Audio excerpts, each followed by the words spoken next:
मेज़बान के होने से मेरा गेम भी काफ़ी ग्रो किया और मुझे कॉन्फिडेंस आया कि इवन जब मैं अब इधर T20 ब्लास्ट खेलने आया हूँ, तो कुछ बातें मैं हमेशा याद रखता हूँ कि हाँ, ये वो कहता था या इस चीज़ पे वो ज़्यादा एम्फसाइज़ करता था।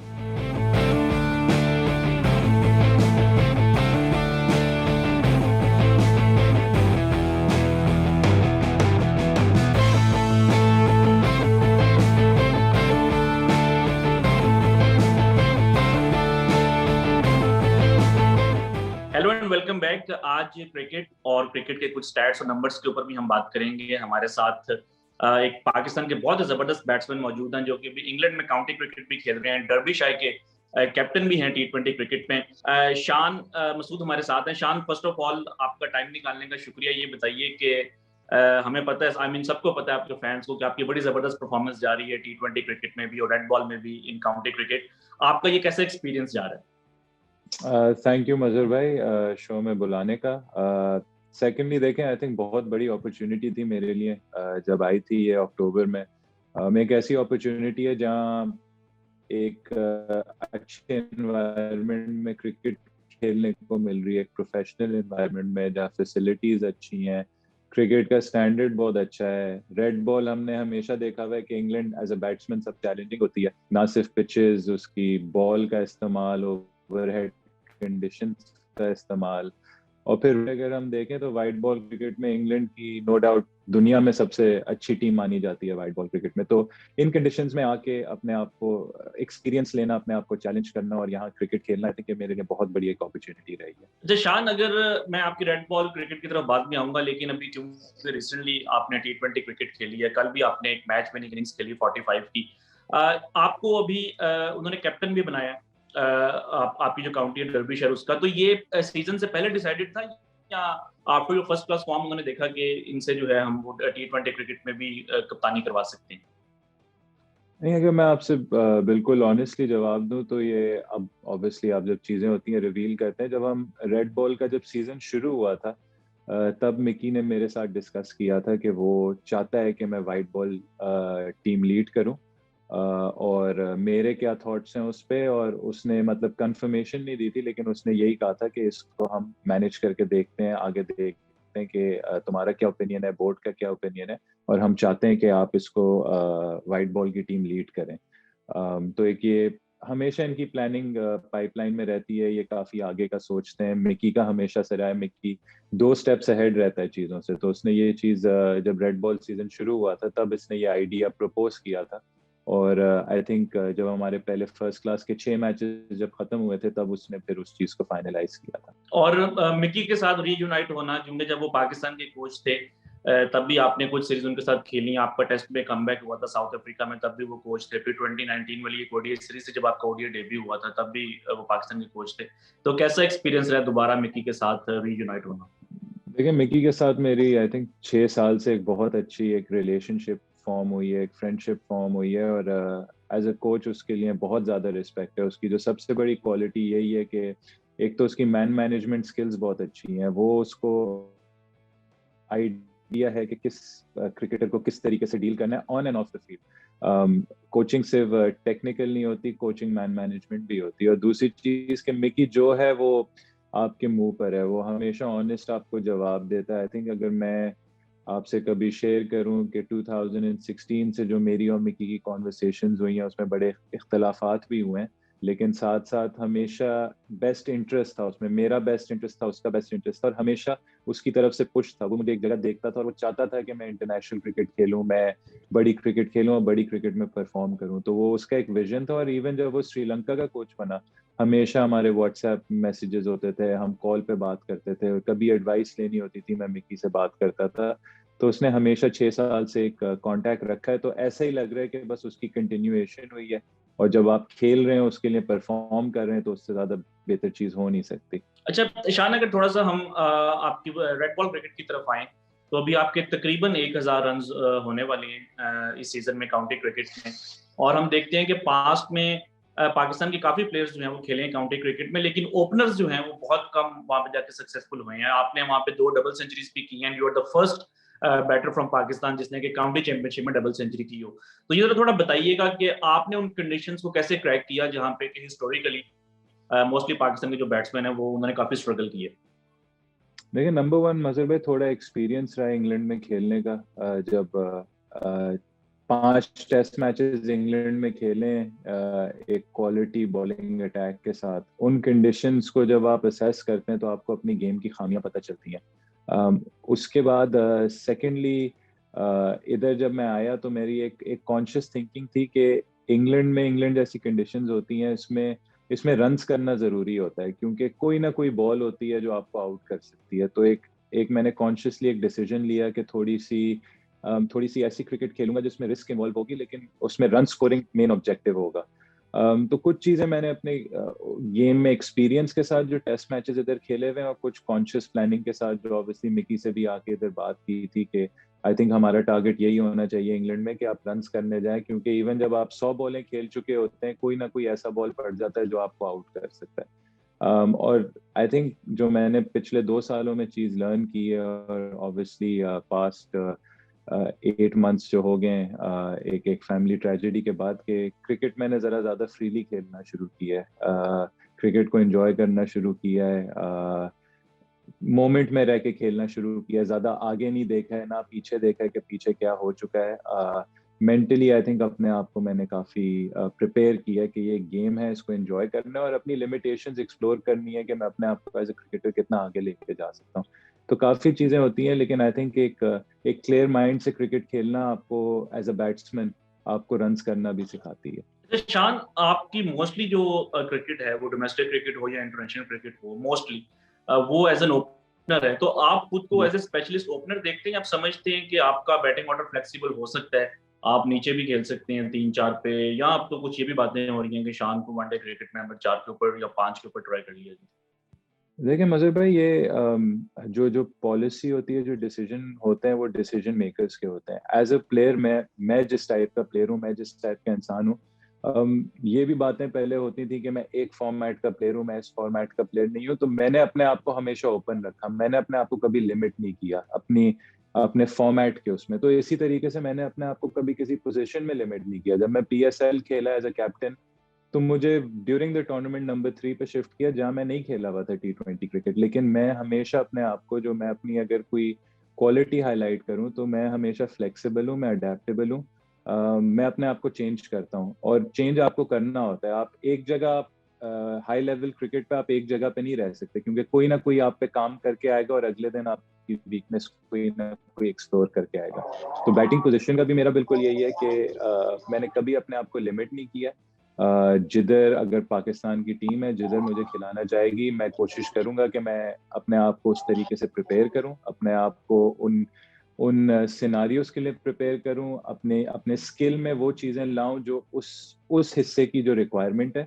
तो मेरी तरफ से कभी भी ना नहीं होगी। और मैंने एक्सपीरियंस किया हुआ है, जब मैंने डोमेस्टिक क्रिकेट स्टार्ट की थी तो कभी मैं 4 पे भी खेला हुआ हूँ, चाहे वो वनडे क्रिकेट हो, चाहे वो 4 डे क्रिकेट हो। और कभी भी मैंने किसी चीज पे ना नहीं किया। देखें, पाकिस्तान के लिए खेलना आई थिंक सबसे बड़ा किसी के लिए भी प्राइड की बात है। और इस वक्त जो पाकिस्तान की क्रिकेट है, इस वक्त जो पाकिस्तान की टीम है, जो पाकिस्तान के प्लेयर्स हैं, आई थिंक एक बहुत एक्साइटिंग वक्त है एक पाकिस्तान का प्लेयर होना, पाकिस्तान के सिस्टम में शामिल होना। क्योंकि लग रहा है कि पाकिस्तान के पास अब वर्ल्ड क्लास प्लेयर्स मौजूद हैं। पाकिस्तान टेस्ट में भी, वनडे में भी, T20 में भी हर जगह चैलेंज कर रहा है। तो एज अ प्लेयर आपका भी शौक होता है कि आप भी उस चीज का हिस्सा बने, क्योंकि लग रहा है कि एक स्पेशल पाकिस्तान टीम बनने जा रही है। अच्छा शान, आपने बात की कि पाकिस्तान में वर्ल्ड क्लास प्लेयर्स मौजूद है, हम देख रहे हैं रैंकिंग्स में भी पाकिस्तानी जो प्लेयर्स हैं, बॉलर्स हों या बैटर्स हों, वो ऊपर आते जा रहे हैं। आपकी एक बड़ी अच्छी पार्टनरशिप लगी थी इस साल PSL में रिजवान के साथ। मोहम्मद रिजवान को हम देखते हैं कि T20 क्रिकेट में काफी उनका सक्सेसफुल करियर जा रहा है। आपकी उनकी 3 जो है सेंचुरी पार्टनरशिप्स थी PSL में, और एक 98 की भी पार्टनरशिप थी। तो क्या ऐसी खास बात है कि जो भी बैटर पाकिस्तान का रिजवान के साथ बैटिंग करता है, खासतौर पर T20 क्रिकेट में एज एन ओपनर, तो हम देखते हैं कि काफी लंबी पार्टनरशिप्स लगती हैं। तो आप कैसे इन पार्टनरशिप्स को डिफाइन करेंगे विद मोहम्मद रिजवान? देखिए, मैं उसको काफी क्रेडिट दूंगा कि इस साल उसने मुझे काफी हेल्प किया मेरा गेम डेवलप करने में, और थोड़ी कॉन्फिडेंस दी है। T20 क्रिकेट में ऑब्वियसली एक फैसिनेशन होती है और एक ऑब्वियसली एक समझ आती है कि जो बिग हिटर्स होते हैं, जो जो जो पावर हिटर्स होते हैं या जो सिक्स हिटर्स होते हैं, उनकी उनकी तरफ लोगों की इंक्लिनेशन होती है, और इसको राइटली सो भी आप कह सकते हैं। लेकिन रिजवान एक बंदा है जो आप में एक बिलीफ इंटरेस्ट कराता है कि आप कुछ भी अचीव कर सकते हैं। आई थिंक सबसे बड़ा इसका एग्जांपल था कि जब हम लाहौर के खिलाफ 200 रन चेस करने गए थे, उसने उसने एक बिलीफ रखा था कि ये 207 I think one of the highest chases था पीएसएल में। उसने एक बिलीफ रखा था कि हम इस चीज को चेस करेंगे और हम दोनों का रोल बहुत वाइटल है। और अगर आप देखते हैं हमारी हमारी बैटिंग में रायली रूसो, शोएब मकसूद, टिम डेविड, खुशदिल शाह, ये सब मौजूद थे। लेकिन एक ऐसा हमने स्टार्ट दिया उस वक्त, एक प्लेटफॉर्म दिया 14 ओवर्स में जब हमने 150 रन किया। ये एक बिलीफ उसने इंस्टिल किया था रिजवान ने कि ये काम हम भी कर सकते हैं। तो आई थिंक उसके साथ रह के फ्लेक्सिबिलिटी का बड़ा अंदाजा हुआ कि जो मुझ जैसा प्लेयर है या जो रिजवान जैसा प्लेयर है, वो ऑन द डे जो सिचुएशन है वो उसके हिसाब से खेल सकता है।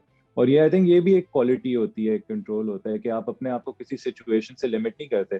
कभी कभार आप ऐसी कंडीशंस में T20 खेल रहे होगे जहां आपको 150 चेस करना है, और वहां आपको चाहिए होगा कोई बंदा जो शायद 55 बॉलों पे 70 करे, 50 बॉलों पे 70 करे। वहां आपको एक ऐसा रोल करना होगा। लेकिन कहीं आपको 240 का टारगेट मिलेगा जहां उसी बंदे ने 100 रन करने होंगे 50 बॉलों पे। तो ये एक चीज मैंने रिजवान से जरूर सीखी कि अपने आप को लिमिट नहीं करना चाहिए, फ्लेक्सिबल रखना चाहिए और बिलीफ रखना चाहिए कि हम कुछ ना कुछ कर सकते हैं। और आई थिंक हमने अपना यूएसपी निकाला। हमारा यूएसपी था कि बाउंड्रीज हम में भी छक्के इतने नहीं मारते थे, छक्के भी मारते थे लेकिन क्या कहते हैं, एक तो चौके और फिर जो हमारी डॉट बॉल परसेंटेज या रनिंग बिटवीन द विकेट्स थी, वो जो भी थोड़ी कमी पेशी पैदा होती थी वो चीज कवर करती थी। तो हमारी कोशिश थी कि हम टीम्स को अच्छा, अपनी टीम को अच्छा प्लेटफॉर्म दें। और हमारा एक सिस्टम था, हमारा एक प्लान था कि अगर हम लोग 10 ओवर के करीब तक खेलते हैं और 100 रन के करीब तक टीम को देते हैं, तो मोर ऑफन देन नॉट हम 200 का फिगर क्रॉस करेंगे, क्योंकि हमारे पास जो डेप्थ हमारे पास मौजूद थी, सोहेब में, खुशदिल में, रायली रूसो में और टिम डेविड में, वो एक टीम का एक प्लान था। तो आई थिंक टीम का हमेशा एक ब्लूप्रिंट होता है, कल्चर होता है। मुल्तान का ब्लूप्रिंट ऐसा था जो मुझे और रिजवान को सूट भी करता था। हमें उन्होंने फ्रीडम भी दिया था कि हम डिसाइड करते थे कि आज किस टाइप का विकेट है। तो आई थिंक रिजवान के होने से मेरा गेम भी काफी ग्रो किया और मुझे कॉन्फिडेंस आया कि इवन जब मैं अब इधर T20 ब्लास्ट खेलने आया हूँ, तो कुछ बातें मैं हमेशा याद रखता हूँ कि हाँ ये वो कहता था या इस चीज पे वो ज्यादा एम्फेसाइज करता था। तो आई थिंक ये पॉजिटिव साइन है। और इसमें आप बाबर को भी लाइकन कर सकते हैं कि जब प्लेयर्स बाबर को देखते होंगे, बाबर के साथ खेलते होंगे, या कोई बॉलर शाहीन के साथ खेलता होगा, उसको देखता होगा, तो ये पाकिस्तान क्रिकेट के लिए बहुत अच्छा साइन है कि Pakistan world class performers produce कर रहा है। देखिए, आपने रोल्स की बड़ी इंटरेस्टिंग बात की, क्योंकि जो कल रात का आपका मैच था काउंटी क्रिकेट में, उसमें हमने देखा कि टारगेट थोड़ा कम था, तो आपने 45 बॉल्स के ऊपर 45 किया। लेकिन अगर हम ओवरऑल देखें तो आपका जो स्ट्राइक रेट है वो T20 ब्लास्ट में वो 140 है। पीएसएल में भी जो है वो इस साल तकरीबन 140 था। अगर मैं स्ट्राइक रेट के हवाले से बात करूं जो आपका 140 तक गया है, आपने अभी थोड़ी देर पहले बात की थी कि जरा थोड़ा सा आप मेंटली भी फ्री होकर खेल रहे हैं क्रिकेट। तो ये T20 क्रिकेट में स्ट्राइक रेट का थोड़ा ऊपर जाना, ये आपकी मेंटल फ्रीडम है या आप समझते हैं कि ओवर द इयर्स आपकी जो स्किल है वो भी काफी ज्यादा इंप्रूव हुई है? देखिए मजे भाई, आई थिंक दोनों चीजें, क्योंकि स्किल तो आपने इम्प्रूव करनी है, डे बाय डे आपने कोई ना कोई ऐसी चीज करनी है, क्योंकि इंटरनेशनल क्रिकेट या फ्रेंचाइज क्रिकेट ऐसी चीज है जहां आप एक दिन कुछ करते हैं, अगले दिन कोई और दूसरा प्लान लेकर आता है। तो आपको हमेशा अपना स्किल आपको अपग्रेड करना है। जैसे नया फोन आता है वैसे बैट्समैन को फोन का नया वर्जन आता है, तो आपको भी एज अ बैट्समैन अपना नया वर्जन लाना होता है। क्रिकेट में कभी भी आप स्टिल नहीं रहते, जो स्टिल रहता है फिर वो पीछे रह जाता है, मेरा ये बिलीफ है। और सेकेंडली मेंटल फ्रीडम, आपने बिल्कुल सही कहा। आई थिंक वही बात है कि मेरा हमेशा रोल होता है फॉर द टीम।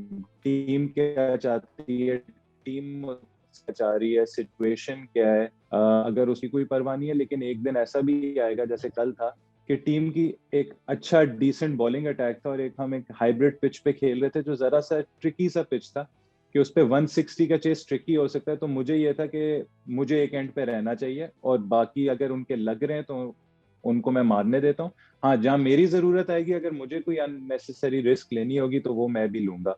थोड़ा फ्रस्ट्रेटिंग होता है, कभी भी आपको अच्छा नहीं लगता T20 में कि आप रन अ बॉल खेल रहे हो, क्योंकि इस चीज पे मैंने काफी काम किया है। मैं एम करता हूँ कि अब अगर आप कह रहे हैं 140 इस वक्त स्ट्राइक रेट है, तो अब मैं चाहूंगा कि मेरा नेक्स्ट टारगेट 150 हो, 160 हो। मैं अपना गेम हमेशा डेवलप करना चाहूंगा, मैं कभी भी अपने आप को लिमिट नहीं करूंगा। चाहे वो स्पिनर हो, चाहे वो फास्ट बॉलर हो, चाहे भी वो कोई भी कंडीशन हो। मैं इवन आपने पोजीशन की बात की, तो मेरा मेरा काम ये है कि मैं अपने आप को मैं स्ट्रेच करूं कि अब मैं इस पे आ गया हूं, अब मैं क्या अगले लेवल पर जा सकता हूँ, क्या मैं उसके बाद कहीं जा सकता हूँ।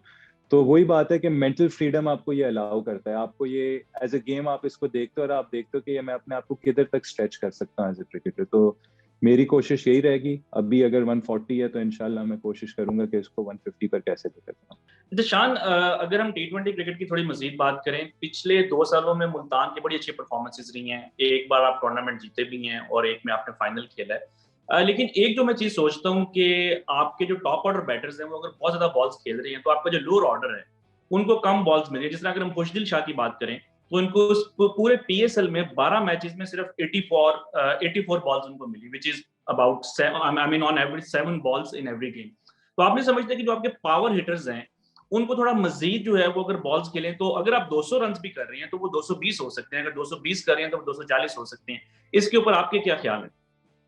देखिए मजहर भाई, मैं ना आपकी बात मैं ये कहूंगा कि 100% सही है, ना आपकी बात गलत है। आपकी बात वैलिड है कि आप चाहोगे कि जो आपके एक्सप्लोसिव बैट्समैन है, जो 300 रन के स्ट्राइक रेट से खेल रहे हैं, 250 रन के स्ट्राइक रेट से खेल रहे हैं, वो पूरा वक्त ऐसा करें। लेकिन देखें, ये एक फैक्ट है कि अगर एक बंदा 300 रन के स्ट्राइक रेट से खेलता है, वो हर गेम में 300 रन के स्ट्राइक रेट से नहीं खेल सकता। और वो ओवर 50 बॉल्स एक मैच में अगर आप उसको 50 बॉलें दोगे तो वो 50 बॉलें 300 रन के स्ट्राइक रेट से नहीं खेल सकता। अगर ऐसा होता तो T20 में 300 रन हो रहे होते रेगुलरली और वनडे में 500 रन हो रहे होते रेगुलरली। हमेशा आपको अपनी टीम के हिसाब से खेलना चाहिए। हमारी टीम का रोल ऐसा था, जो हमने एक डिफाइन किया हुआ था कि मैं और रिजवान एक ऐसा प्लेटफॉर्म दें अपनी टीम को कि उसके बाद जब अगर रायली, खुशदिल, शोएब और टिम डेविड को अगर 40 बॉलें भी मिलती हैं, वो उन 40 बॉलों में 100 रन कर सकते हैं। तो ये टीम का रोल होता है। आप उसमें अपनी सिर्फ बैटिंग नहीं देखते, आप उसमें अपनी बॉलिंग भी देखते हो, आप कंडीशंस भी देखते हो। बहुत सारी ऐसी कंडीशंस थी, अभी तक हमें याद है हम जल्मी के खिलाफ खेल रहे थे लाहौर में। वो विकेट 160 का विकेट था, एक 160 एक विनिंग स्कोर था। उसमें हमने 185 की और पेशावर को हमने ठीक ठाक मार्जिन से मैच हराया। तो ये हमारी एक टीम की क्वालिटी थी, क्योंकि ऊपर से 98 पे कोई आउट नहीं था। हमारे पास एक लाइसेंस मिल गया हमें कि हम मैच फिनिश कर सकें, हम रिस्क ले सकें।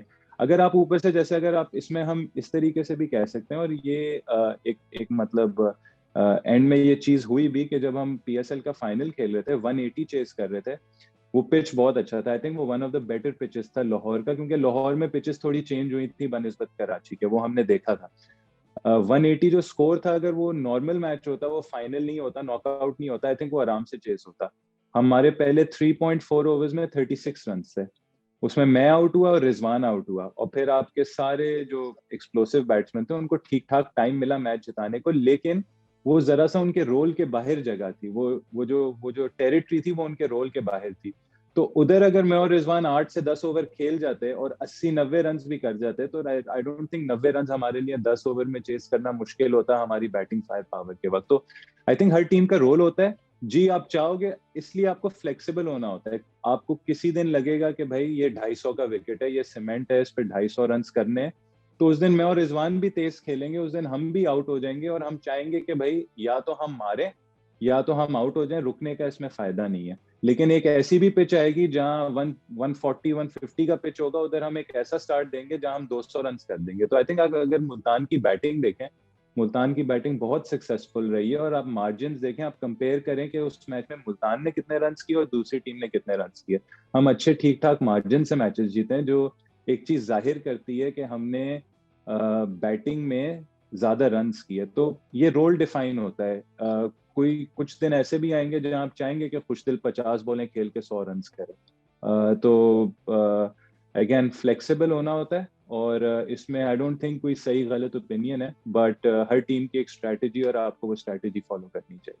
जशान, मैं एक आपसे बात जो है वो टेस्ट क्रिकेट के हवाले से करना चाह रहा था। काफी देर से मेरे ज़हन में ये क्वेश्चन था, मुझे था कि अगर कभी आपसे कोई इंटरव्यू हुआ तो मैं आपसे बात करूंगा। मैंने ये देखा है कि पाकिस्तान में खास तौर पे जो अगर हम टेस्ट क्रिकेट की बात करें तो जो बैटर्स हैं उनकी अवे परफॉर्मेंसेस के ऊपर बहुत ज्यादा जो है हम लोग उनको जज करते हैं, या कोई एक स्पेसिफिक कंडीशंस में कि जी ये प्लेयर न्यूजीलैंड में नहीं रन कर रहा, ऑस्ट्रेलिया में नहीं रन कर रहा। जबकि अगर हम इस टाइम पूरी दुनिया में देखें जो सक्सेसफुल ओपनर्स है, मैं किसी का नाम नहीं ले रहा, ना मैं किसी टीम का नाम ले रहा हूँ, कोई भी आप दुनिया का प्लेयर ले लें, ओपनर खास तौर पे, उसकी ऑल कंडीशंस में जो परफॉर्मेंसेज हैं वो सेम नहीं होती। तो इज इट फेयर टू से कि पाकिस्तान में जो है, जो एक माइंडसेट है और उसमें सारे इन्वॉल्व हैं, आपके फैंस भी, सिलेक्टर्स भी, मैनेजमेंट भी, कोचेस भी, वो बहुत ज्यादा एम्फोसाइज करते हैं किसी प्लेयर की अवे परफॉर्मेंसेज के ऊपर। अगर एक सीरीज बुरी जाती है तो वो कहते हैं कि ये तो मतलब कि जो टेस्ट क्रिकेट है वो खेल ही नहीं सकता।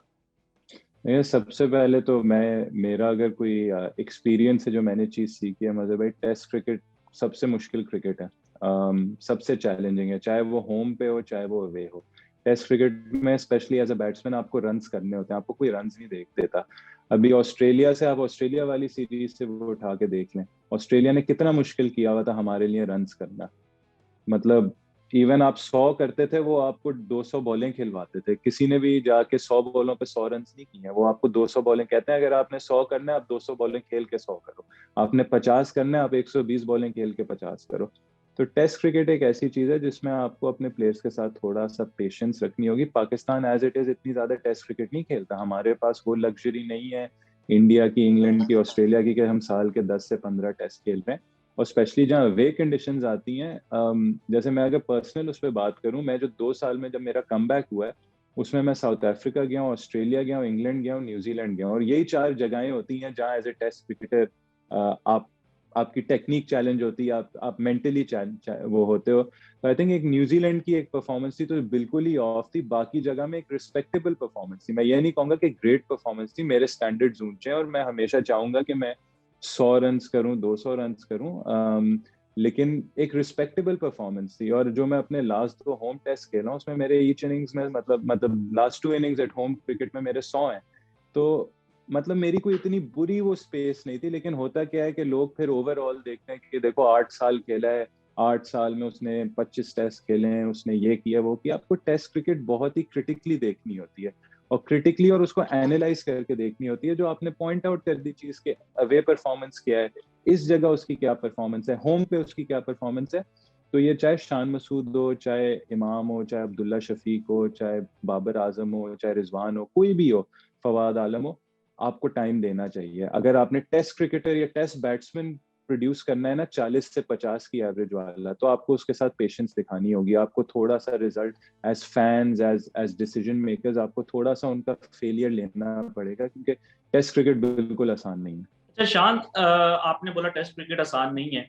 अगर हम रिसेंट ईयर्स में देखें तो जो बॉलिंग एवरेजेस हैं वो इम्प्रूव होती जा रही हैं और बैटिंग एवरेजेस जो हैं वो खराब होती जा रही हैं। मैं सिर्फ जो पाकिस्तान की बात नहीं कर रहा, पूरी दुनिया में हम देखें तो इस टाइम जो बैटर्स हैं वो काफी स्ट्रगल कर रहे हैं, उस तरीके से रन नहीं हो रहे जिस तरह के आज से 3-4 साल पहले हो रहे थे। तो क्या ये कंडीशंस हैं, या बहुत ज्यादा T20 क्रिकेट हो रही है, रेड बॉल क्रिकेट का एक्सपीरियंस कम होता जा रहा है, या एक कोविड के भी एक सिचुएशन थी कि प्लेयर्स को वार्म अप मैचेस नहीं मिलते थे, आप स्ट्रेट अवे जाके बबल से निकलते थे और टेस्ट मैचेस खेलते थे? क्या रीजंस हैं इसके पीछे?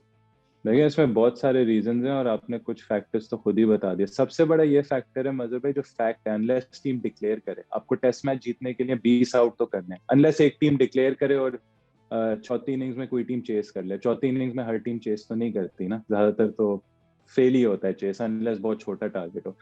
तो 20 विकेटें तो आपने लेनी है, तो ओवर द 20 विकेटें लेना। और फिर लास्ट कपल ऑफ ईयर्स से या उससे ज्यादा टेस्ट मैचेस अब वर्ल्ड टेस्ट चैंपियनशिप के अंदर आ गए। अब टीमों ने अगर जीतना है टेस्ट मैच, टेस्ट सीरीज, हर टेस्ट इंपॉर्टेंट है, अब सिर्फ सीरीज इंपॉर्टेंट नहीं है, हर टेस्ट मैच इंपॉर्टेंट है। अगर 20 आउट करने हैं तो फिर ऐसी ज्यादातर आपको कंडीशंस मिलेगी जब 20 आउट करने वाली कंडीशंस है। एक तो ये फैक्टर हो गया। ऑब्वियसली कोविड की वजह से जो आपने बात की है, वो प्रेपरेशन नहीं मिलती। हम न्यूजीलैंड में थे तो हम लिटरली बबल से निकल के सीधा हमने वर्ल्ड नंबर 1 टीम को वर्ल्ड नंबर 1 उनकी कंडीशंस में खेला। तो अगर आप देख लें, कंडीशंस चेंज हुई हैं टेस्ट क्रिकेट की। और आपने नंबर्स, आपने आई एम श्योर डिक्लेयर भी किया, आप नंबर्स देखते हुए ही ये बात कर रहे हैं कि जहां 20 आउट करने हैं तो वहां आप वो वैसी कंडीशंस रखोगे कि जहां 20 आउट हो सके। तो बैट्समैन के लिए T20 क्रिकेट आई है, चेंज किया, लेकिन I think players good enough हैं, जो अच्छे प्लेयर्स हैं, देर वेरी गुड इनफ कि वो अपने गेयर्स चेंज कर सकते हैं। जैसे अभी मैं काउंटी क्रिकेट खेल रहा हूँ, तो इसमें हमने 8 मैचेस उसके खेले T20 के, और फिर अगले एक दिन का ब्रेक हुआ, फिर एक 4 डे शुरू हो गया, फिर एक दिन का ब्रेक हुआ, फिर हमने बैक टू बैक T20s खेले। तो आई डोंट थिंक कि गियर शिफ्टिंग इतना मुश्किल होता है जितना कंडीशंस चेंज हुई है टेस्ट क्रिकेट में, क्योंकि अब हर टेस्ट इंपॉर्टेंट हो गया वर्ल्ड टेस्ट चैंपियनशिप की वजह से, और 20 आउट आपने करने होते हैं टेस्ट मैचेस जीतने के लिए। शान, बस आपसे एक आखिरी क्वेश्चन। आप अभी काउंटी क्रिकेट खेल रहे हैं एंड आई होप कि आपकी अभी सिलेक्शन भी होगी जो पाकिस्तान का टूर है श्रीलंका का 2 टेस्ट मैचेस का। लेकिन जो आप काउंटी क्रिकेट खेल रहे हैं, कुछ आपने टारगेट्स सेट किए हैं कि मैंने इतने रन्स करने हैं? क्योंकि रन्स तो आपने ऑलरेडी काफी ज्यादा करती हैं, तो कि मजीद आपने टारगेट सेट किए? मजहर भाई, आई थिंक मेरा जो अगर कोई वो राज वो यही है कि मैंने कोई टारगेट नहीं रखा है। मैं जाके वही जो हमने बात की है ना मेंटल हेड स्पेस की, कि मैं देख रहा हूँ कि मैं किधर तक जा सकता हूँ, क्या कर सकता हूँ। फेलियर हो तो मैं सीखूंगा, और अगर रन्स हो तो मैं कोशिश करूंगा जितने ज्यादा कर सकूं वो करूं। तो मोमेंट में रह रहा हूँ। लाइफ के ऐसे थोड़े एक्सपीरियंसेस रहे हैं, काफी कुछ सीखा। आई थिंक टीम से अंदर मतलब टीम से बाहर होना वो भी एक एक्सपीरियंस रहा है। कोशिश यही की है, मतलब वो आपको ये सारी चीजें वो होती हैं, ऑब्वियसली वो भी एक्सप्रेस किया हुआ है, अपनी फैमिली ट्रेजेडी एक्सप्रेस की हुई है कि जो हादसा हुआ था हमारी फैमिली में बहन का। तो ये चीजें आपको सिखाती हैं, और इसमें फिर आपको ये पता चलता है कि टारगेट रखना अपने आप को किसी चीज से ज्यादा ओवर लगाओ, मतलब लगाना किसी के साथ, वो चीज अच्छी नहीं होती। अच्छी चीज ये होती है कि एक नेचुरल शान मसूद क्या चीज है, या शान मसूद जब एक्सप्लोर करने जाता है या अपने आप को खुला खेलता है तो वो किस तरीके से खेलता है, क्या वो अचीव कर सकता है। तो आई थिंक क्रिकेट खेलूंगा, एंजॉय करूंगा, चाहे वो डोमेस्टिक क्रिकेट पाकिस्तान में हो, चाहे वो पाकिस्तान टीम में हो इंशाल्लाह, चाहे वो काउंटी क्रिकेट हो। अब मेरा काम है क्रिकेट खेलूं, और जितनी आप क्रिकेट खेलते हैं आप बहुत कुछ सीखते हो। और आई थिंक ये जो एज होती है आपकी 30s वाली, इसमें आप बहुत कुछ सीखते हो, और बहुत कुछ आपको ऐसा लगता है कि चीजें ऑटोमेटिकली हो रही हैं। और हमने एग्जाम्पल्स देखे हैं वर्ल्ड क्रिकेट में, सबका टाइम फ्रेम, सबका टाइम पीरियड अलग होता है। और मैं बस यही कोशिश कर रहा हूँ कि मैं हर दिन अपनी क्रिकेट एंजॉय करूँ और अपना गेम डेवलप करूँ। चलें शान मसूद, आपका बहुत बहुत शुक्रिया, आपने हमसे बात की, और हमारी नेक ख्वाहिशात आपके साथ हैं कि आप इसी तरह मजीद रन्स करें काउंटी क्रिकेट में भी, पाकिस्तान के लिए भी। और हमारी ये उम्मीद है कि हम अनकरीब आपको पाकिस्तान की टीम में भी देखें। Thank you so much.